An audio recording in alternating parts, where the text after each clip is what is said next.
So I'm back on the 205 this afternoon, just trying to make headway with the passenger side now. And I'm quite glad I've taken this to bits. Obviously before this track day up and coming, I found this this drive shaft boot didn't have a clip on it, so I'm quite glad that I've had to take all this side, or I am stripping this side down to do all the seam welding and all the paint on this side, because obviously that's not what you want, and I wasn't aware of that not having a clip on it. It's obviously come off at some point, so it's a good opportunity now for me to do what I said in my previous video, and that's just strip all these down, repack them with some high temperature grease and just put some new clips on them. And I'm going to paint all these drive shafts up. These were custom drive shafts that I had made for the K20 conversion by a company called Beresford Engineering. Did a really nice job of them, so it'd be nice to get them painted up and stuff like that. So yeah, my plan now is to run some weld down all these seams. There is a couple of little places like this little hole here that I want to weld, so I'm going to sort that out. And I've got new track rod ends to go on here. This one isn't the best, so they're all going to be new. I'm going to paint these up as well. All my braided line has come today from my brake lines, so that's going to be nice. I've ordered a Schultz gun as well today, because I'm going to put my Raptor paint on this with a Schultz gun. And my plan is, if I can get this seam welded tonight and seam sealed, seam sealer can go off then overnight, and then tomorrow I'm hoping to put all this in Raptor paint, all this front end. So there we go. I've now been round this, and every inch, couple of inches, I've just chucked a little seam weld on it, all the way up here, all the way in here, seam sealer and stuff like that to contend with. So it was never going to be the prettiest, but these will all help. These panels from factory are just spot welded, stitch welding it just every couple of inches. It just makes it all that much stronger. And obviously this car now has got the best part of 500 horsepower running through it. You know, this chassis was built to take 115 horsepower and just wasn't built to do what this car does. So this is all going to help.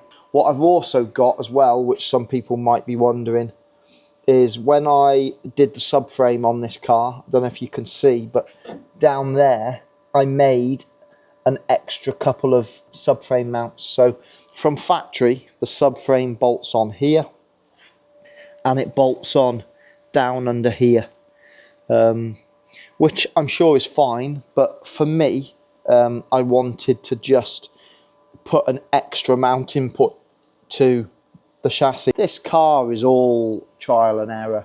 There's no fancy testing or anything like that going on with this thing. I'm just building it how I feel fit and what I think is going to work.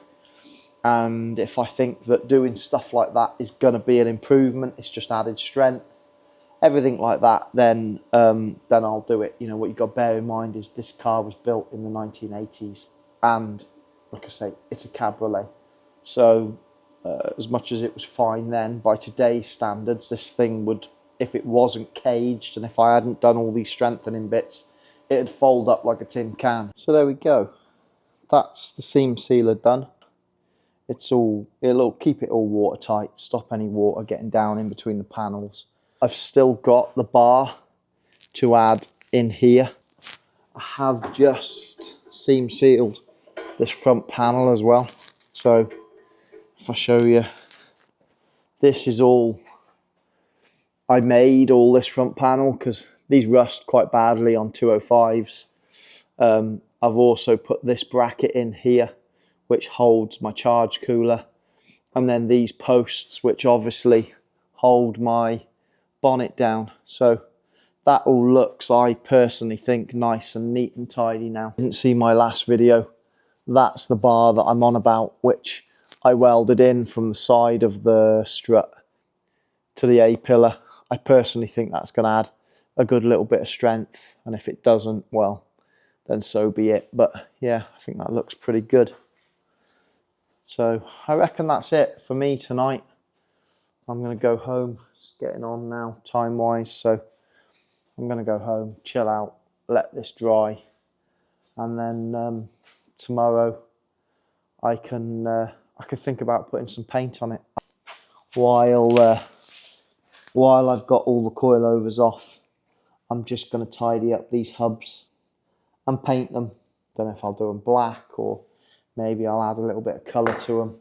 And then obviously I've got my Willwood calipers here as well, so I need to give them a damn good clean before that all goes on. But I've got new brake pads, new discs, everything to go on this setup. So yeah, it's all starting to come together now, and it's going to look really tidy. I cannot wait to drive this car again. It's been maybe coming up for 2 years since I've driven this, and with all the changes I've made to it, it's going to feel like a different car, and it's just going to look so much better as well. One of the reasons why I got stuck into doing all these panels on the inside was just because, obviously, with this thing being what it is, K20 turbo, whenever you go anywhere in it and you turn up at a track day in this, people always go, well, why have you done that to a cabriolet?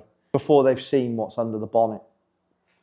Obviously, it's not uncommon to see a 205 GTI on a track day, but it is relatively uncommon. Well, I don't know of another 205 CTI track car. So when you get to a track with this thing, it always draws a lot of attention just because it's so different.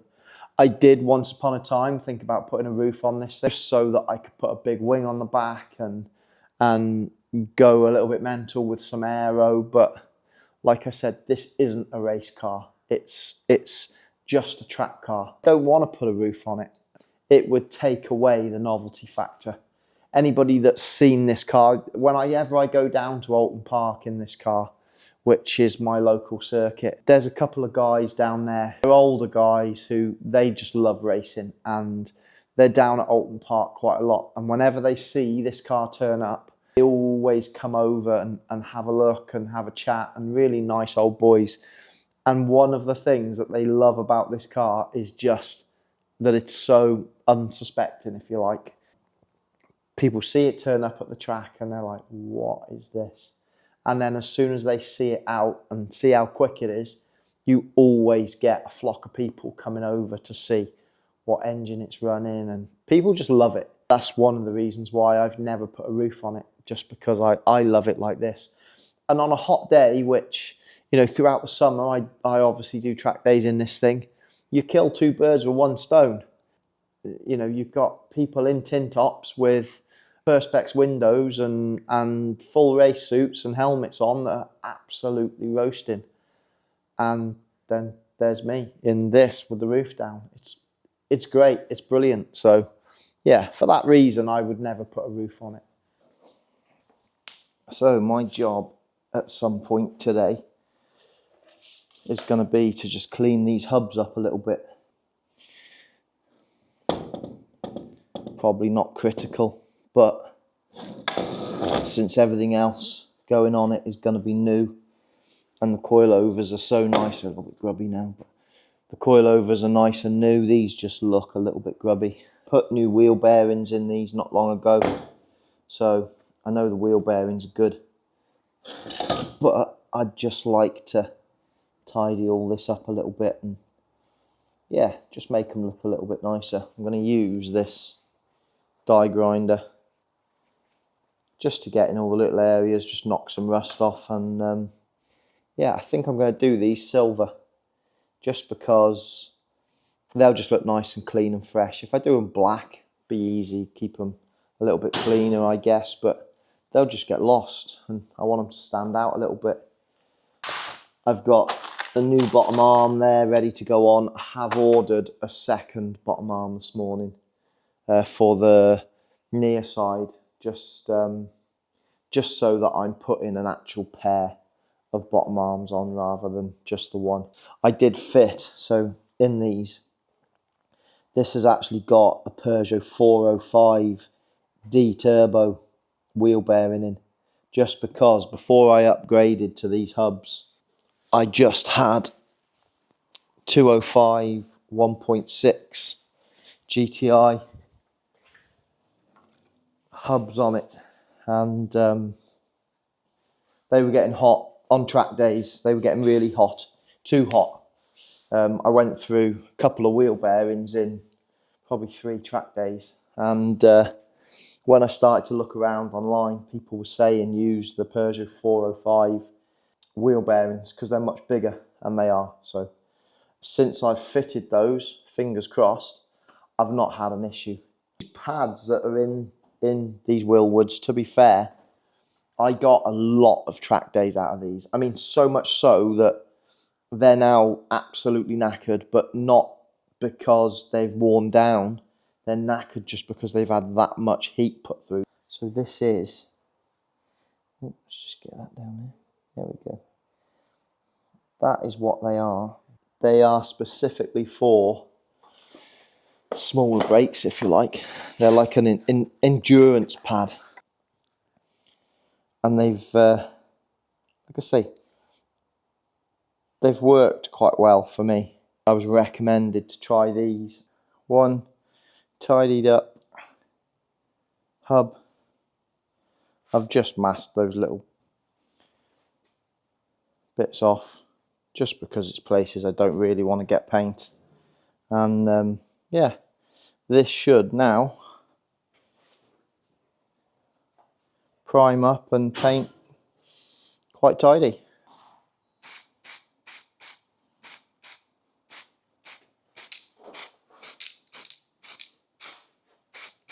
This is just a weld through acid etch primer, or zinc primer, should I say. I don't need to use weld through primer on this, obviously, but it's the first thing that I add to hand, so it'll do absolutely fine. So I've made another decision today, giving myself more and more work, but I don't think this is something I can live with if I don't do it. So I'm going to bite the bullet, and while it's this involved, I may as well just take it that one step further. The only thing on the front of this car really that isn't going to be refurbished, or wasn't going to be refurbished, was the actual subframe. I wasn't planning on taking that down, but staring at it yesterday, as I do, and it's filthy dirty, kind of realised that if I have any issues, as in any oil leaks or any split CV boots and grease going everywhere, they're going to actually be really easy to spot when everything is really clean. Now, if you look at the state of my subframe, that is just all dirt and, yeah, muck and everything. So my plan is to strip this off today and give this a good clean and paint it all up. Obviously clean all my steering rack as well. It will make it easier as well for me to paint my track rod ends and everything like that. So it's just going to make it all a lot easier. This hub came out really, really well. Really happy. Don't know if you can kind of tell in the... Oh, you can just about. It came out really nice and really glossy. Looks really good. So, yeah, I'm really happy with that. Yesterday, I got under here all primed, and I also got the second bar in and painted. So it's all matching now on both sides. Starting to come along really nicely now. Really happy. I'm literally at a stage now. I've just finished doing a bit of masking. I'm certainly no bodywork expert, so if you're looking at this and you're thinking, Jesus, what has he done there? I've done my best. I've masked off all the areas at the front that I don't want to get wrapped of paint onto.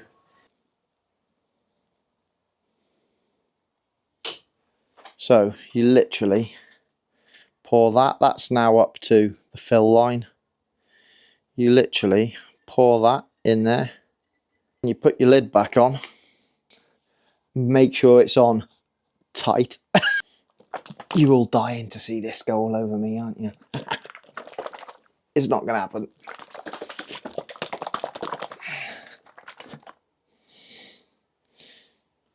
Maybe it will. It's not too, just a little bit.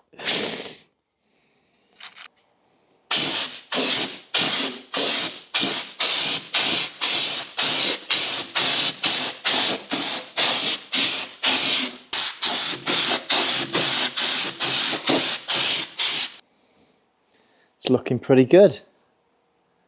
Covers so well. Now the texture of spraying this stuff out of a Schultz gun isn't going to be to everybody's liking. If you're doing a nut and bolt rebuild show and shine type car, you probably wouldn't want to spray this Raptor on with a Schultz gun, just because you do get quite a, I don't know if you can get it in, there you go, you do get quite a textured finish out of it. One other thing that I'm going to be doing is just tidying up this this subframe. I have already pressure washed this afternoon because this was covered in grease and grime and everything like that. I'd actually forgotten how nice and light these little subframes are. I got this ready to come down. I haven't taken this off in ages, so I got this all ready to come down and got my transmission jack out, ready to grab it. Got it down on the transmission jack and thought, right, I'll lift it off now, and lifted it off with one hand. I've forgotten how light these little subframes are. I've also got, as you can see, got all my new components kind of building up here now, my refurbished hubs there. I've got brand new discs, brand new pads, brand new track rod ends, brand new 309 bottom arms for both sides, BC coilovers. Now they don't actually make BC coilovers for the 205, so they're off of a 206, but I've just modified them ever so slightly to fit. So they're going to be a kind of first on a 205 from what I believe.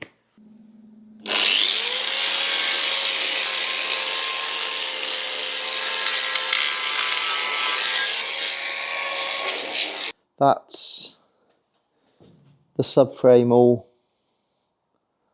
primed. I think it looks really good. Looks really tidy. By the time that's got a lick of paint on tomorrow, I'll leave this dry overnight. And yeah, I'll get a lick of paint on that tomorrow and it's going to look great. I'm so glad now I did these red. How awesome do they look? Alright, no one's going to see them, but everybody watching this and I know they're there. So I'm really happy I did them red. So tomorrow now, I can possibly start to build all this back up again and get it back on its wheels. Looks really good, really fresh. I'm going to leave this video there, guys, because by the time I edit this and stuff like that, it's going to be quite a long video, and I do always try and keep them around kind of half an hour, maybe a little bit less if I can. So thanks very much once again for watching. I think I've made some good progress this week, and you know, and this is all whilst doing work at the same time. So there's only so much I can do in a day whilst I'm doing work as well. So yeah, thanks very much for watching, and if you're interested in this build, if you like the way it's going, keep watching, because I'm not letting up on this. I am going full bore at this until it's finished. I've only got a few weeks to get this done, so keep watching. As always, guys, if you like this, please subscribe. I don't get paid for these videos. I just do it because I like it. But the more subscribers and stuff I see, and the more people I see watching it, the more it makes me want to do them even more. So I just enjoy doing them. So yeah, if you do feel like subscribing, please do. It doesn't cost anything. It just helps pushing me forward. Thanks very much, guys. I'll see you soon.